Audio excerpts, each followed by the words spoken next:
अब रुख करेंगे छत्तीसगढ़ का। छत्तीसगढ़ में भी बीजेपी ने सरकार बनाई, भारी बहुमत से सरकार बनी, 50 से ज्यादा सीटें हासिल की हैं बीजेपी ने।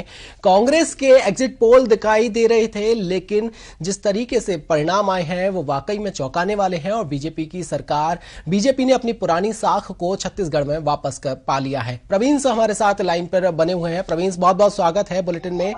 जिस तरीके से उम्मीद जताई जा रही थी कि कांग्रेस पार्टी रिपीट करेगी, अपनी सत्ता रिपीट करेगी, लेकिन ऐसा नहीं हुआ। जो जनादेश आया उसमें बीजेपी को भारी बहुमत मिला है, क्या कहना चाहेंगे?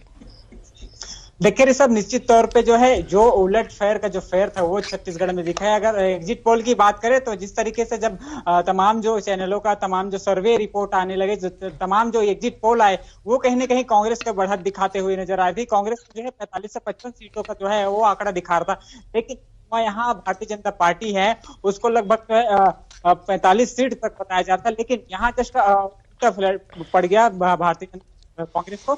भारतीय जनता पार्टी जो है वो 54 सीट पर आ गई और कांग्रेस जो है वो 33 सीट पर रह गई। तो कहीं ना कहीं जिस तरीके से भारतीय जनता पार्टी ने इस तरीके से यहाँ बहुमत बनाई है वो एक सोचने वाली बात है, क्योंकि जिस तरीके से भूपेश बघेल की बात करें तो बघेल ने जो है वो मैनिफेस्टो में जारी की कि तौर पर किसानों को धान खरीदा जाएगा। जो है तेंदुपत्ता की बात करें तो तेंदुपत्ता 4,000 बोरा से बढ़ाकर जो है 6,000 तक कर दिया था। तो कहीं ना कहीं जिस तरीके से भूपेश बघेल का जो मास्टर स्टॉक था किसानों को जो है कच्चा वो कहीं ना नहीं चल पाया।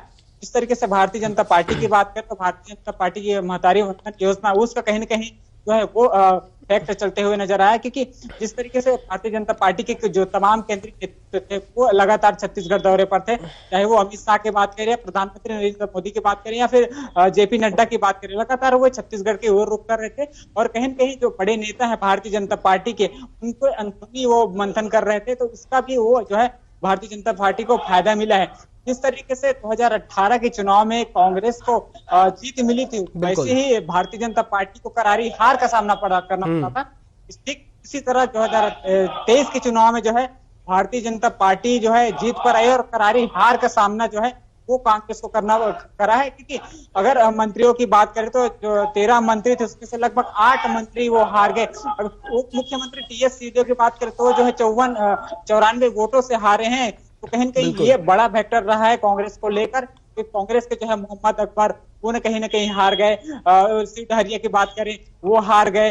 जो तमाम बड़े नेता थे, रविंद्र चौबे की बात करें जो साझा विधानसभा से चुनाव जीते थे, वो हार गए। जिस तरीके से लगातार जो है कांग्रेस की जो मंत्री है वो जब कल मतगणना शुरू हुआ तो शुरू से ही जो है काउंट ओवर पे थे, और जो भारतीय जनता पार्टी के प्रत्याशी थे वो कहीं ना कहीं बढ़त बनाए हुए।